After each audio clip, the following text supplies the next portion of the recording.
दोस्तों, स्वागत है आपका the success site YouTube channel पर। तो आज हम बात करेंगे मॉडर्न हिस्ट्री के प्रीवियस ईयर क्वेश्चन पार्ट 2 का। तो बिना स्किप के पूरा वीडियो देखिए। और दोस्तों, अगर आपने अभी तक हमारे चैनल को सब्सक्राइब नहीं करा है तो चैनल को सब्सक्राइब करें, बेल आइकन को प्रेस करें और वीडियो को ज़्यादा से ज़्यादा शेयर करें। तो चलिए बढ़ते हैं क्वेश्चन की ओर। तो हमारा पहला क्वेश्चन है कि हुगली को बंगाल की खाड़ी में लूटपाट के लिए किसने अड्डा बनाया था। तो इसका ऑप्शन है, ऑप्शन नंबर 1 पुर्तगालियों ने, ऑप्शन नंबर 2 में फ्रांसीसियों ने, वही ऑप्शन नंबर 3 बोल रहा है कि डेनमार्क वासियों ने या फिर अंग्रेज़ों ने।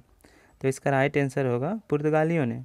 पुर्तगालियों ने बंगाल के हुगली को समुद्री लूटपाट का अड्डा बनाया था। तो चलिए बढ़ते हैं अगले क्वेश्चन की ओर। हमारा अगला क्वेश्चन है कि निम्नलिखित में से कौन कलकत्ता का संस्थापक था। Charles Eyre, Job Charnock, Gerald Aungier या विलियम नॉरिस।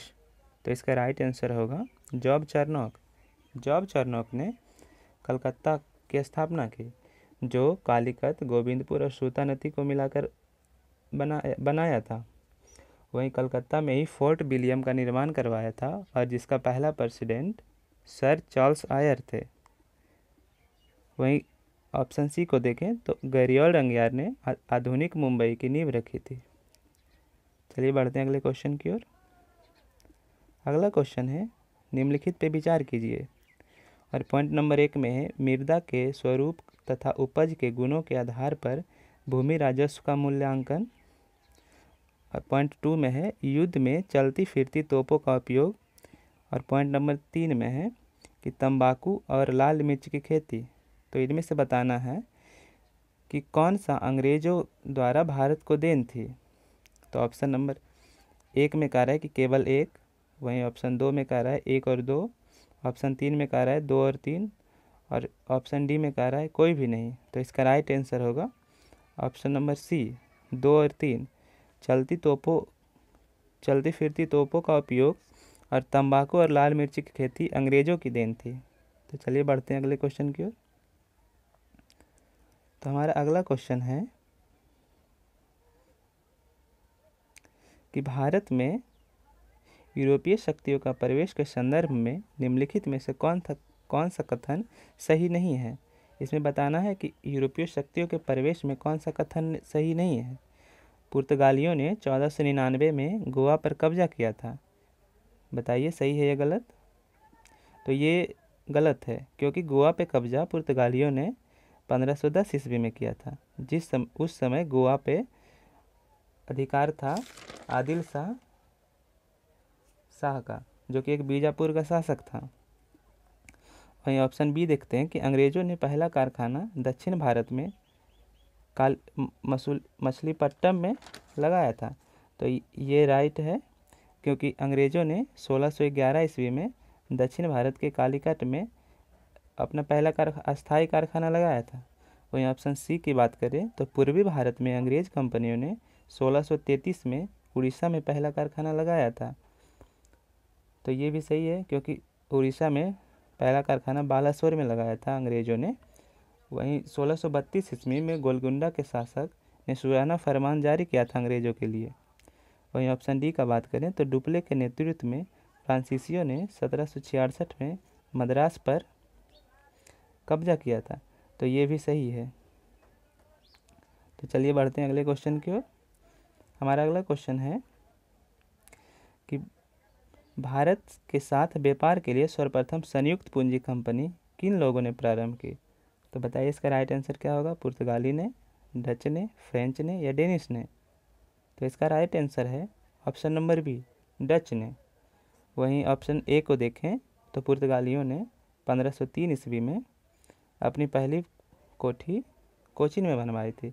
वहीं फ्रेंच का बात करें तो फ्रेंच ने 1668 ईस्वी में सूरत में अपनी प्रथम कोठी की स्थापना की थी। वहीं डेनिश की बात करें तो डेनिश ने 1620 ईस्वी में अपनी प्रथम कोठी की स्थापना ट्रावनकोर में किया था। तो चलिए बढ़ते हैं अगले क्वेश्चन की ओर। तो हमारा अगला क्वेश्चन है कि निम्नलिखित कथनों में कौन सा एक सही है। आधुनिक कोच्चि भारत की स्वतंत्रता तक डच उपनिवेश का था, ये गलत है। वहीं बोल रहा है कि डचों ने पुर्तगालियों को पराजित किया और आधुनिक कोचीन में उन्होंने फोर्ट विलियम का निर्माण करवाया। तो बताइए ऑप्शन नंबर बी क्या होगा। ऑप्शन नंबर बी ये बिल्कुल सही है। वहीं ऑप्शन सी है आधुनिक कोची पहले डच उपनिवेश था जिस पर बाद में पुर्तगालियों ने अधिकार किया। ये गलत है क्योंकि कोची पे सबसे पहले पुर्तगालियों ने अधिकार किया, उसके बाद डच ने। तो अगला ऑप्शन देखते हैं। तो अगला ऑप्शन है कि आधुनिक कोची कभी ब्रिटिश उपनिवेश का भाग नहीं रहा। ये गलत है। ये ऑप्शन डी जो है ऑप्शन ए से मिलता है क्योंकि स्वतंत्रता के समय कोची जो है ब्रिटिश उपनिवेश के अंतर्गत था। तो चलिए बढ़ते हैं अगले क्वेश्चन की ओर। तो हमारा अगला क्वेश्चन है कि बॉन्डीवास का युद्ध 1760 में हुआ था, किसके किसके बीच। तो फ्रेंच ने ब्रिटिश को हराया, और अगला ऑप्शन है कि ब्रिटिश ने डच को हराया, ब्रिटिश ने फ्रेंच को हराया और डच ने ब्रिटिश को हराया। तो इसका राइट आंसर क्या होगा। इसका राइट आंसर होगा ऑप्शन नंबर सी, ब्रिटिश ने फ्रेंच को हराया। बॉन्डीवास का युद्ध 22 जनवरी 1760 ईस्वी में हुई थी। वहीं डच और अंग्रेज के बीच जो युद्ध हुआ था, जिसको बेदरा का युद्ध के नाम से जानते हैं, बेदरा जो कि वेस्ट बंगाल में स्थित है, वो युद्ध 1759 में हुआ था डच और अंग्रेज के बीच। ऑप्शन नंबर डी का देखें तो ऑप्शन नंबर डी को अंग्रेज और डच के बीच कब हुआ था, 1759 में। तो बढ़ते हैं आगे। तो हमारा अगला क्वेश्चन है कि निम्नलिखित ब्रिटिश कंपनियों में से किसे भारत में व्यापार करने का पहला अधिकार पत्र प्राप्त हुआ था। बताइए, लिवेंट कंपनी को, ईस्ट इंडिया कंपनी को, the English company trading to East Indies या ओस्टेंड कंपनी को। तो इसका राइट आंसर होगा लिवेंट कंपनी को। जी दोस्तों ध्यान रखिएगा कि ईस्ट इंडिया कंपनी से पहले भी अंग्रेजों द्वारा लिवेंट कंपनी को अधिकार पत्र भारत में प्राप्त हो चुका था। चलिए बढ़ते हैं अगले क्वेश्चन की ओर। तो हमारा अगला क्वेश्चन है कि लंदन में ब्रिटिश ईस्ट इंडिया कंपनी के गठन के समय भारत का निम्नलिखित में से कौन बादशाह था। तो बताने कि भारत में मुगल बादशाह कौन थे जब ब्रिटिश इंडिया कंपनी की स्थापना हो रही थी लंदन में। तो आपको पता होना चाहिए ब्रिटिश इंडिया कंपनी की स्थापना 1600 ईस्वी में हुई।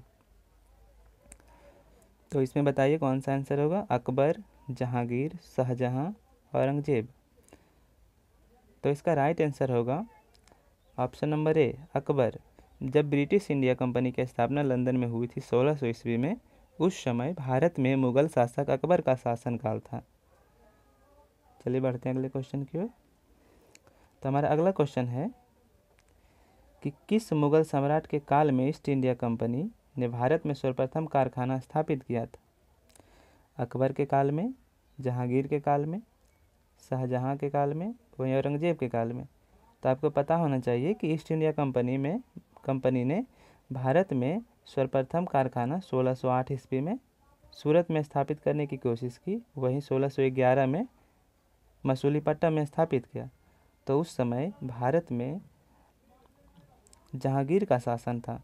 जहांगीर का शासन की बात करें तो वो 1605 से 1627 तक था। वहीं अकबर के शासनकाल का बात करें तो अकबर के शासनकाल जो है 1556 ईस्वी से 1605 ईस्वी तक था। वहीं शाहजहां के शासनकाल का बात करें तो 1627 से 1657 ईस्वी तक शाहजहां के कार्यकाल था। वहीं ऑप्शन डी को देखें औरंगजेब का, तो औरंगजेब का कार्यकाल 1658 से 1707 तक चला। वहीं दोस्तों अगर आपको वीडियो आज का ये टॉपिक ख़त्म होता है, तो वहीं आपको वीडियो पसंद आया हो तो वीडियो को लाइक करना नहीं भूलें और दोस्तों को ज़्यादा से ज़्यादा शेयर करें। धन्यवाद।